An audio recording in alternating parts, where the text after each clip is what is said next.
about books for a minute. I want to talk about specifically the Stormlight Archive by Brandon Sanderson, because I just finished the 4th book out of the planned 5 that are coming out for this half of the Stormlight Archive. He has 10 books planned for it, at least for now.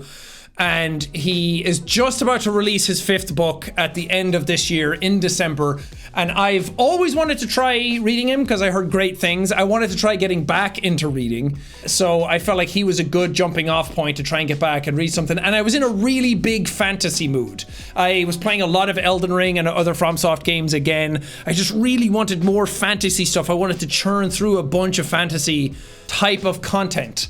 And people said that the Stormlight Archive was really good, and Brandon Sanderson is a great author. Dude writes like 50 books a year, and he's just really prolific, and he just seems like a great author. So I was like, I'll try that. Even though Stormlight Archive is considered pretty hard to be the intro to the Cosmere for Brandon Sanderson books, but I just knew I would like fantasy, and I heard really good things about it. So I started with The Way of Kings, which I have a beautiful volume here that I got very fortunate that Brandon himself sent me this version of the book. And I didn't read physical. Let me get this out because I want to show it off a little bit because it's so cool. Inside has some artwork and stuff. The Way of Kings, Brandon Sanderson. He signed it. So he was doing like Kickstarters and stuff for these books, and I missed out on all of them. I was like multiple books in by the time I realized any of these were happening. And I became a really big fan of him, followed him on Twitter, talked about his books a little bit, and then he followed me back and he DM'd me and he asked if I wanted some signed hardback versions of it. So I got these, and I got the first era Mistborn books in hardback from him with really cool Mistborn bookends. So not only did he write amazing books, but he is just a really sweet dude anyway, a really nice guy, really cool to talk to. I feel very lucky and very grateful to have this edition of these books, but this is like 2 parts. This is the whole first book, The Way of Kings. So if you want to get a feeling for how big this series is, it's monstrous. Anyway, I am going to just give my ranking of what I think, and then at some point I am just going to full spoilers on all 4 books, because I don't want to remember what is spoilers and what's not, what people know, what's generally okay to talk about, what's not. I just want to be able to gush about these books and not have to worry about what I'm spoiling. But the non-spoiler part of this, I will say my ranking of the books, first of all, I liked all of them. But I would say my favorite are Way of Kings, Words of Radiance, Rhythm of War, Oathbringer. So it's almost in the order they came out. 1, 2, 4, 3. 3, I didn't really vibe with. I wasn't picking up on it. I didn't like what was happening in that book. I thought most of it was spinning its wheels. I thought it was kind of boring for most of it. The ending was phenomenal, but the endings to all of these books are phenomenal. So it was kind of hard to give it to that one. I'm still in spoiler free, don't worry. The first book, Way of Kings, I say I like the most because I like the intros to fantasy worlds. It's the reason Fellowship of the Ring is my favorite Lord of the Rings movie. Most times the first of a franchise is probably going to be my favorite. Like Dark Souls 1 is my favorite out of Dark Souls 1, 2, and 3. Just because I like getting to know the world, I like getting to know the character, I like getting to know the magic systems. I feel like I'm exploring this world with the characters as they're going through it. And it's just fun, it's exciting. The first book was also the one I got through the fastest because of that reason. I just think there's something so cozy about learning a world like that. The first time you turn on a movie that you don't know anything about, the first time you start up a game that you know you're going to get lost in, like starting up Elden Ring for the first time. I still remember the very first time I got to see that world and experience it. And I just think that's why I like Way of Kings the best. I like Kaladin the most. He's my favorite character in this series. And book 1 is Kaladin's book. So I really like that a lot. I like the Bridge 4 stuff. I like the characters that are in it. I like the struggles. Book 2, I can say, is probably the best book in the series. Just objectively, I think it's probably better paced.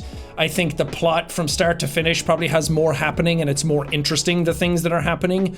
The writing style got better. I think Brandon really had a lot of fun with the second book. So I think overall, Objectively, that's probably a better book, but emotionally, I connected more with the first book, so that's why I'll give it to that. But I can see why people would say Words of Radiance is probably one of the best books ever written.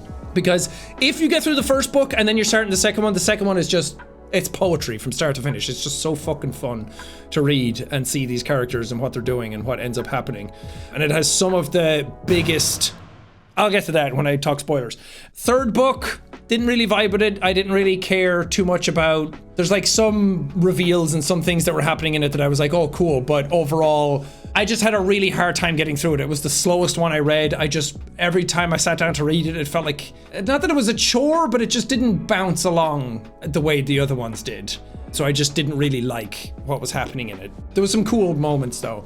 And then book 4 I thought was great. It's a bit more of a contained book. It's a bit more intimate. And about halfway through, it really starts to pick up speed. And then the whole way till the end is incredible. So that's what I think. That's my ranking. I think if you want fantasy and you're not afraid to get stuck into something that is huge, take it from me.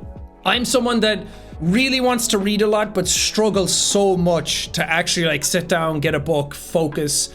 It takes me a while. It takes me a couple of pages to really like get into what I'm doing. I'm just terrible at reading. I don't read very often for pleasure. I really want to, but I have a really hard time focusing and not letting my mind wander. And if you showed me a book like Way of Kings, that size in the store, I would absolutely not read that. I would never in my life pick that up and think about reading it. But I started listening to The Way of Kings. They got about 20% through. And I was like, I'm kind of tuning out. I'm not really paying attention. I was like doing Lego and like models and stuff at the same time. And I was picking up most of it, but I was missing stuff. So then I dropped it for a few months. And then Evelyn started reading the first book because I said nice things about it. And then she got ahead and she was really into it. So then I started reading it on my Kindle. And I will say, as much as I love a good physical book to hold and to see, and like this is gorgeous. This is beautiful to look at. I think reading on a Kindle is perfect for me because I get to like gamify it. I get to look at, oh, I'm 10% through the book and there's 15 minutes left in this chapter. I have 15 minutes. I can do 15 minutes. And I try to read every night, and then we go to a cafe every day and we try to read there as well. So I get through a few chapters a day at least. And then sometimes I'm just really into it and I get through multiple chapters. But if you're having a hard time thinking about picking these up, the characters are great, the setting is great, but it is a daunting thing. But I highly recommend the whole series. Now, full spoilers after this. I don't care if you're going to complain in the comments about spoilers or whatever. I'm just letting the fucking dog off the chain here. I'm letting the hounds loose. I'm saying whatever I want. That's your warning. Get out. Way of Kings, really cool because I like Kaladin's story of being a slave and going through all of that stuff. But I think learning what a radiant is and learning what the magic is and what's happening and all of this magic starting to resurge and come back is just such a hype moment. And then when you get Kaladin going out into the storm and surviving that and you're like, what the fuck? How did you survive that? And Teft is like, I know. And then you just start learning that stuff and seeing him train and running up walls. And even from fucking minute 1, book 1 is amazing with Szeth coming in and killing Gavilar. And you see the stuff with the heralds and putting their swords down, and you just know. Like some of these fantasy books start and they don't hit you with some of the like big magic stuff immediately. It builds up slowly. But this one is just like, by the way, we're doing anime shit, video game shit eventually. I'm giving you a full chapter of that. Okay, cool. Now we're getting into it. And I thought that was really cool. I was just sucked into it. And then just, I love learning about Bridge 4. I love the way they all connect with one another. I love Rock's stew, everyone kind of warming up to each other, seeing Dalinar and all of them go out and the light eyes versus dark eyes aspect to it, and everyone sort of warming towards each other at the end. The whole book, I was sitting around going, Kaladin and Dalinar have to meet, which is funny now when you get to the end of the 4th book, you're like, dude, they're fucking best friends. But in that book, I was like, please meet. Oh my God, you guys would get along so well. You have to do stuff together. And seeing them come back and rescue Dalinar and Adolin, or Adolin, however you pronounce it. That moment when Bridge 4 comes to save them and Kaladin jumping over and sucking all the fucking arrows to him. It was so cool. It's one of the coolest things I've ever read. I was so hyped. So that whole book, start to finish, I was just so enamored with everything that was going on. I loved everything I was learning, the magic magic system was so unique. Loved it. I love that book so much. I would highly recommend that. But Words of Radiance, I'm going to come out and say that Shallan's character I wasn't a huge fan of for like 60% of the series. I'm just very sensitive to that sort of like teenager energy. I've been around a lot of that energy. I've been in relationships with a lot of that energy where just talking about stuff will solve a lot of the problems. People getting bent out of shape about a lot of stuff. Well, not that her stuff doesn't matter, but some stuff, it was just a lot of like pouty energy, a lot of like sulking energy. So sometimes I wasn't vibing with that. But that's a personal thing for me. That's not a slight against the books and the character, because I understand her character. I understand why she is the way she is, and a lot of people relate to her. So that's totally fine. Just for me, a lot of that stuff didn't gel with me. I thought throughout the series it took a little too long for her to reconcile with her emotions. But when you understand the mechanics of like Radiant and Veil and Formless and all that stuff, it makes sense why it took so long. Maybe it's just a me thing. I don't know. I don't know if other people share that opinion. But I really like Shallan's story in, which is funny, and I call her Shallan. I used to call her Shaylin for so long. But I really liked her story in Words of Radiance. It's book 1 where she's trying to steal from Jasna, right? That I liked. I liked that wardship that she had going on, the subterfuge she was trying to do, and then learning all about soul casting and Jasna's stuff. Like, that was all amazing. I love that. Yeah, because then the next part is her in the boat in book 2, getting to Urithiru or Urithiru. A lot of these stuff, I'm like, I didn't realize I'm saying it out loud on video, and a lot of people are going to be like, that's how you pronounce it? I have no idea. All of that stuff is cool, going through the Frostlands, her making her way to the Shattered Plains. Like, I love a journey. I love like Fellowship of the Ring, setting out with the Fellowship. I love that stuff. I was a little sad that Kaladin became Dalinar's kind of like right-hand man. I liked it and I didn't like it. It felt like it was a bit like forceful, like it happened suddenly, and then Kaladin was suddenly like in a position of authority again. And I was like, I don't know if I like him in that position, but then by the end of the book I was fine with it. But I guess it's just how you perceive the characters. By the end of book 1, I was really excited about that. Dalinar giving up his shard blade. I was like, dude, that's a big deal. But the second book just moved at such a rapid pace. That dueling scene with Adolin, Renarin, and Kaladin, perfect. It had me on the edge of my seat. Sometimes I'm reading a book and I kind of like zone out with what's happening, and then characters start talking again and I lock in. But the dueling scene, I was just locked in the entire time. I could not take my eyes off the pages. It was so cool. It was written so beautifully. And then I like really felt, and I was like, yes, Sadius, you fucking asshole. Like, you can't do that. And Dalinar standing up, and I was like, yes, somebody save him. And then Kaladin hopping over the thing, and I was like, yes, that's my boy. That's why he's the GOAT. And then he fucked it all up afterwards, but that was so cool. And then the end of that book is one of the coolest things, of them like using the Oath Gate to just fucking disappear, arrive somewhere else, the Everstorm forming, the High Storm hitting one another, the fucking Parshman, Parshendi, the Fuse, whatever, all of that stuff happening, and everybody rising to power. And I was like, okay, now we're kicking off. Now we're in the Stormlight archive. This is everything we've been talking about. Now it's happening. I thought that was really cool. And I also love Dalinar stuff in the first book because I love prophecies. I think that's why I like Berserk so much, because you have the God Hand and Guts talking about stuff, and they're like, Skull Knight's all about causality, and it's like you always know something big is coming. You always know bigger shit's happening, and it seems like everybody but Guts and team know about it and the flow of time and everything. And you always know like something's building up to something. And Dalinar's flashbacks, like going way in the past and hearing about heralds and radiants and seeing them just fly off, and it was like, dude, Stormlight isn't even really a thing yet. Like, that stuff, I love when we're building up to something. And then Words of Radiance, I think, just let everything loose. It was so cool. And I think that's why Oathbringer kind of let me down, because again, I'm not huge on Shallan's character. So her stuff with Veil and chasing stuff and trying to figure out murder and all that kind of stuff, like, it just, I don't know, I guess it's just not my thing. It just wasn't clicking with me. Third book is Dalinar's flashbacks, right? And all this stuff about battle and him being the Blackthorn, like, it's all good stuff, but I felt like I was just reading stuff I already knew. Maybe my brain just filled in blanks, and I was like, yeah, Dalinar was a bad person before. He was horrible. He was just bloodthirsty. The thrill was in him. And then reading about it again, I was like, yeah, this is kind of like what I expected. So it didn't really like hit until the big reveal that he killed his wife. And that was like, holy shit, okay, all of that stuff is worth it now. Getting to that point is always worth it. The stuff with Shallan chasing stuff and then getting to the Unmade, that stuff was really cool. I like that stuff. I like abyssal creatures. I like smoky, weird, black, inky type of creatures. I think because I like the Abyss in Dark Souls 1, and that felt very much like that. So that stuff was cool. Where it starts is not always what I'm vibing with, but where it gets to hits really hard. So it's hard to say like, oh, all of this stuff is actually worth it, so keep reading. But I say this being critical of it just because the other books are so incredible that it's still better than most books out there. It's still so good. You still have an incredible time reading it. So I think just because 1, 2, and 4 were so strong, that 3, I think because we're in the tower and it felt like we were retreading some of the same steps maybe. It felt kind of like a reset.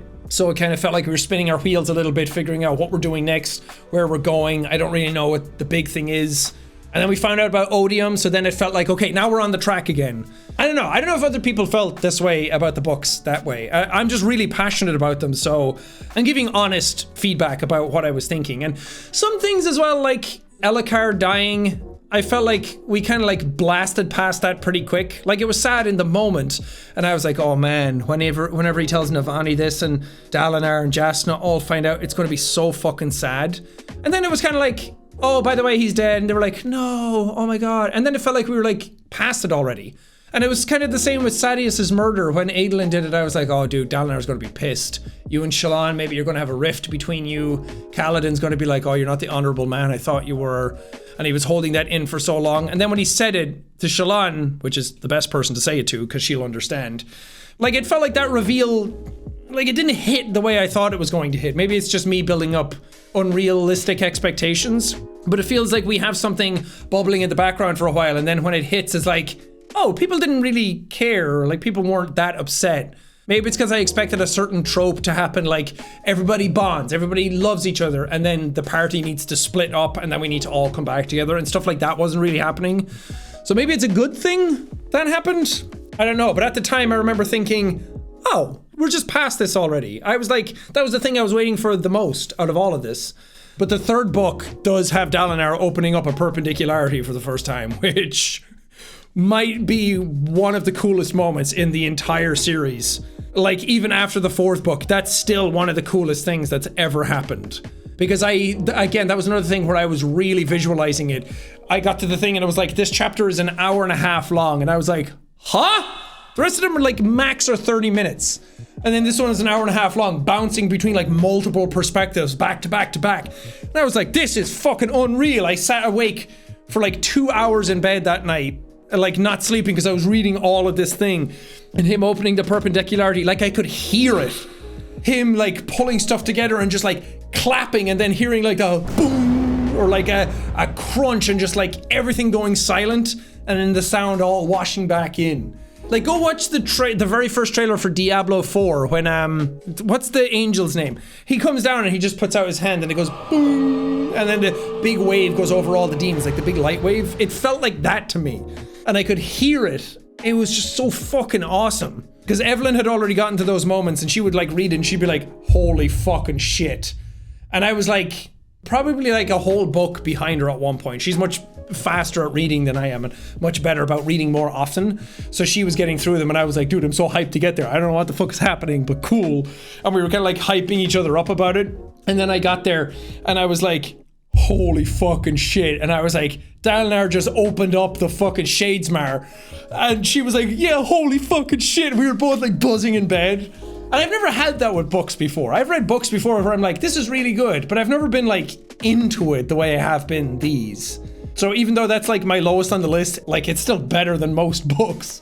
But I also really can't remember what else happened in book 3 because it just, Elhokar dying and then going to Kholinar. And it was so sad. He was in the middle of speaking the ideal and he just needed to say like the rest of the sentence and then fucking stinky Moash came in and killed him. Oh, so sad. Fuck Moash. Hate that guy. But also, I get it. But fourth book then, I just finished reading that probably 3 days ago. And that, like the ending of that, oh my God. But that whole book was really cool. I like that he did something different with it. Because book 3 is like, we're all in Urithiru. I still don't know how to say that. But for some reason, it just didn't feel I guess because the fourth book is like, the tower's been taken over in like the first third of the book, in the first act, in the first part maybe. And then it's like the whole book is basically just them in the tower. Kaladin with his powers gone, trying to get them back. Navani trying to figure out how Stormlight works. And it just felt like this much more intimate. It wasn't like, oh, the world's ending. We're not in the Shattered Plains. We're not in the big, massive world. We're just in this tower. And like this more intimate, close, singular event is happening. It still has like massive implications, but I don't know. I like that he did that. It felt very different. It felt weird to like have what the whole book is going to be about happen so close to the start. And I was like, this is all we're doing for the book.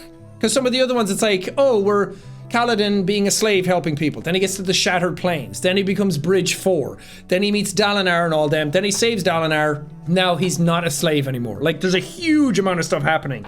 Fourth book is like, we have like a battle at the start. Cool. We get back to the tower. Tower gets taken over. That's it. That's the rest of the book. And then the end of like the tower being freed is the resolution of the book. It was really cool. It really made the whole thing flow, and it felt like the pace was really strong. And Navani, that was her book, so learning more about her, I really like her as a character. So it was cool to see her evolve and get to know more stuff and like get revelations about how Stormlight works and like almost like a science to it, which was really cool. And Kaladin struggles and fighting the Pursuer and stuff, and also doing the video game thing where it's like God of War 3 is a good example, and you fall into the river Styx and lose all your powers, so now you're back to square one. So it's like, how do we take the power out of Kaladin and make him work for it again? And it actually really worked. Him saying the fourth ideal at the end of that book, shivers. That was so cool. Navani bonding the sibling, so cool. Dalinar like saving Kaladin with the storm, fucking awesome. Dalinar meeting Ishar? One of the heralds, he met him and like almost got the fucking Stormfather killed and taken out of him, and it was so weird. Like, that was really big. I was like, dude, you don't even know the lengths of strength in this universe yet. The stuff with Moash, God, I knew Teft would die, not because I got spoiled or anything, but I've been waiting for Teft to die. Teft and Dalinar I thought would die in the first book, and then when Dalinar bonded the Stormfather, I was like, well, he's not going to die now. He's going to be final battle. Fifth book. But I had a feeling Teft would die because he was kind of becoming a father figure to Kaladin, and I was like, yeah, that's just kind of felt like how that was going to go. But it's still like, it made me cry when it happened, and Kaladin like losing himself in it, and Moash just being a huge piece of shit. It was interesting that when Odium's power was taken away, then he was like, oh God, what have I done? And he was so sad about Teft, and I'm like, yeah, you fucking asshole, you did that. But Kaladin reconciling with that, getting to meet Tien again and getting the horse, and it felt like, okay, finally you're letting a weight off your shoulders. So I guess Shallan did it as well in that book. She let go of Vale and absorbed that. And that made me emotional as well, actually. That made me kind of like tear up seeing Vale go away, even though Vale's still technically around and she's part of Shallan, but I felt like she was dying. So I guess both of them are overcoming a thing got to do with a death of a family member. And then it makes sense now why it took so long to get to that point. So by then I was like, yeah, okay, I get it. But when I was reading Oathbringer, I was like, I feel like we should be getting to that point now, but it just didn't make any sense. Now it makes more sense to be paced the way it is. But Kaladin swearing the fourth ideal, getting shard plate made out of Spren, fucking awesome. But the big thing for me was the scene with Wit at the end. Oh, because Taravangian becomes Odium. He fucking kills him. That was so insane. Because he was like doing stuff with Taravangian, and I was like talking about him a little bit, and Evelyn was trying not to give anything away, and she didn't. She never spoiled anything. But she kind of like hinted there was something else with Taravangian going to happen, and I was like, oh, he's going to die for sure. And then he basically did, but it felt like Elden Ring, where Ranni kills Godwyn and herself at the same time, and like weird fuckery happens, and then Wit sees him at the end and thinks it's Race. And then I was reading the chapter, and then suddenly everything just started again, and I was like, is this wrong? The typo? Like, it feels like a mistake, a misprint. And then I kept reading, and I was like, holy shit, he just did something. He like fucked up his memory and went back in time and like repeated the scene again. And I was like, oh dude, we're in for fucking big trouble in the next book. But to end it on that bombshell was really cool. There's probably a ton of other stuff in the 4 books that I'm missing, and I might be mixing up when certain events happen because I blasted through all 4 back to back. Even after the 3rd book, I was like, I think I need a break from the books because that one was like a chore to get through. Not a chore, that is too harsh a word. That took much longer to get through. And I started reading something else, and then I was like, I can't. I got 2 chapters in, and I was like, I need to know what's going on with my boys. I need to know what's going on with all these characters. So I jumped back into the 4th. And now it's sad because I don't have the 5th one to read yet. Comes out in a few months, and they're doing like a reading thing of like the first few chapters, like a weekly thing. But I don't really want to do it that way. I kind of want to have the book in my hand and then start it. But it's going to be so hard not to read the starting parts. But I'm very, very excited. I've never been waiting for a book to come out. I remember years ago when Harry Potter 7 was coming out, I had a bunch of friends, like when I was just teenagers at that point, but I had a bunch of friends who were into it, and a girlfriend I was seeing at the time, my ex, they were really into it. So we went to a midnight release where I lived, and they were waiting in line, and I was like, Harry Potter's cool, like I like the movies, but I'm not like, I don't really care about the books or spoilers or anything. I wasn't hugely into Harry Potter when it was coming out.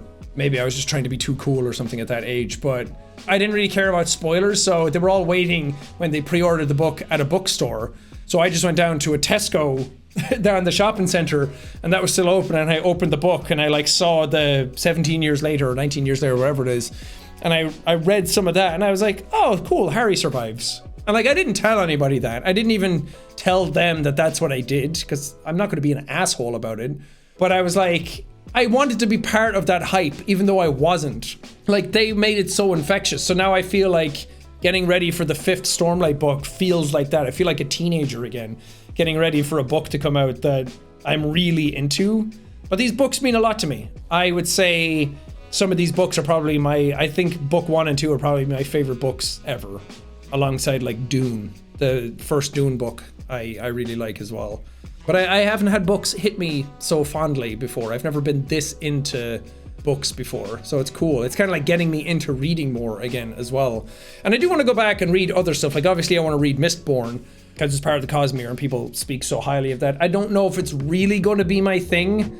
From the stuff I've read about the type of, like, I think the world and the magic and this aesthetic will be my thing, but the types of things that happen in it, I don't know if they'll be mine. I do want to read Warbreaker and Dawnshard as well, because I've heard that they speak more about like the sword from like Zahel and the sword and Azure from the Stormlight archive, and like who Wit is and what he is. And I've kind of got hints that he's basically kind of like a god, like when the shards of, was it Adonalcium was split apart, and like Odium and Honor and everybody came in and stole shards themselves. It's very Elden Ring, and I don't know how that happened because these books started coming out way before Elden Ring, but Elden Ring was also helped written by George, and Brandon's a huge fan of George, and I don't know, it feels really weird that like you have shard bearers in Stormlight and you have shard bearers in Elden Ring, but Wit is a cool character as well. Jasna used to be my favorite character in it, like book 1 and 2. Well, actually, not book 2, because she has a death fake out at the start of it. Which in my mind, I kept being like, she's not dead. No. I turned to Evelyn and I was like, I don't think she's dead. I think she's a light weaver and that was a fake version. And the more I read, I was like, she's dead, isn't she? And then she came back at the end and I was like, fuck yeah! But she was my favorite character early on because I just thought she was so cool. Calm, collected, powerful, had all the right words to say. She was very confident in herself. But book 3 and 4, I wanted more of her. I feel like she didn't do much, even though she's the queen now, and she spoke the 4th ideal at some point, which was a cool reveal. But I don't know, I just wanted more of her. I like Navani a lot, I like Dalinar a lot, I like Adolin a lot. Adolin's like slowly became one of my favorites. Him and Kaladin, I really love their dynamic together. Lopen is great. Even though I know Lopen is not this, in my mind, I kept thinking about Lopen as like, who's the old codger kind of guy in Gravity Falls? Who's like, gold! Or like, there's a Simpsons character as well that does that. For some reason, I thought of him as like an old coot. Like an old grey bearded like, hey, here we go!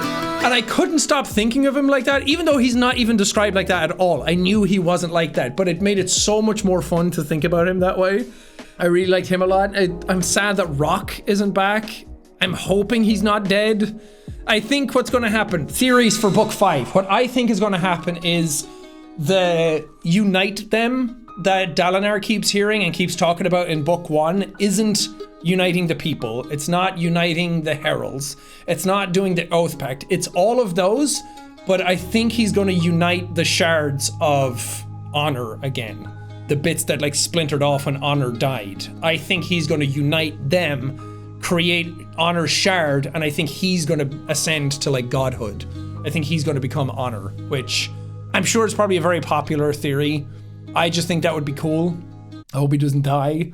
I think Brandon's too fond of his main characters to kill them because they're really fun. I think Shallan will get closer to Wit. She'll figure out her stuff and she'll ascend to a power that is way beyond her. I think she has like a ton of potential. I don't know what's going to happen with Kaladin, because if we're doing 5 more books after this at a later period or like a future period, or maybe it's right after, I don't know. But after this story, because he did say this is the end of Kaladin's story. So I'm like, what will happen to Kaladin? I don't think he'll die. I think he's worked too hard, and his accomplishments in book 4, I think, would be really sad for him to die in book 5. Wind and Truth is like Szeth and Kaladin, right? Kaladin's Wind, Szeth is Truth. They're gonna go to like Shinovar or something. I hope we get to find out, maybe I just didn't realize, but I hope we get to find out what caused the Shattered Plains. I have a theory that it's probably where Honor died. He got weak enough from splintering himself off to like do Spren and bonding and giving Stormlight to people and things like that, that it weakened him, and Odium killed him. And then he was killed at the middle of the Shattered Plains, because they say it's in a pattern. I'm like, what else could have done that? Like a huge power must have gone off to like ripple out like lightning and crackle the whole thing. But this stuff might have been answered and I might have just missed it, because they're very dense books and I blasted through all of them really quickly, so I probably missed a whole bunch of stuff. But it's very interesting. I'm very curious what other people think. I'm just happy to be able to talk about them because they mean quite a large deal to me. And Brandon quickly rose to being like my favorite author, so I can't wait to read some other stuff that he's done. And he got me back into reading again, so that means a lot to me as well. It's given me a lot of, like, I really value time away from the internet and my channel. I still like what I do, but I think a lot of us like know at this point that I've struggled a lot with my mental health and struggled a lot with keeping up the pace of my channel and keeping up the standards and the expectations, and been kind of like hard on myself over the years as well. So it's nice to have stuff outside of my channel to do, like painting and TV shows and movies and other games. But now reading is something that I've been really into, so can't wait for the 5th book. I think it's going to be awesome. But yeah, it's going to do it for this video. Maybe I'll do some more videos like this, talking about like Mistborn if I ever go through those. I do have the 3 books. At least Arrow 1 I'll try and do. But stuff like that I'll talk about, but I'm not going to do book reviews on like, I read Warbreaker. I'm not going to just talk about that book. But it's nice to just kind of be like, that's what I've been up to. I've read these. I thought about waiting until book 5 was out and then doing this video, but I was like, no, it's kind of fun to do it after book 4, talk about what I think is going to happen in book 5, and then come back afterwards and like gush about it with everybody when it's out, and like we'll all kind of like live in the hype together. Anyway, thank you guys for watching. Thank you again, Brandon, for these beautiful editions of the books. I feel so incredibly fortunate to own these. They're one of my most prized possessions right now, so thank you so much. And that's going to do it. Thank you so much. See you next time.